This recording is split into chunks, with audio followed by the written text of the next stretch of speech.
তাই মনে রাখবে, যেমন সোনা চিনতে গেলে কোষ্ঠী পাথর দরকার, মুমিন না মুনাফিক চিনতে গেলে দাড়ি টুপি নামাজ রোজা আলেম দেখলে ধরা যায় না, মুহাম্মদ রাসূল আছে কিনা দেখতে হয়। জোরে বলুন সুবহানাল্লাহ।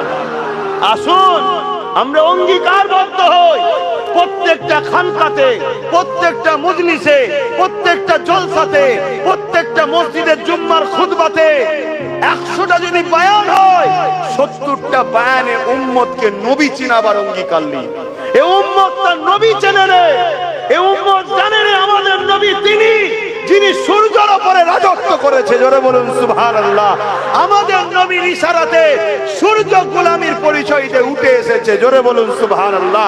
আরে আমরা তো দিনার গোলাম, আমাদের নেতার এক আঙুলের ইশারা চাঁদ নিজেকে দুটুকরো করেছে। আমাদের নবীর রাজত্ব চাঁদের উপরেও চলেছে। জোরে বলুন সুবহানাল্লাহ।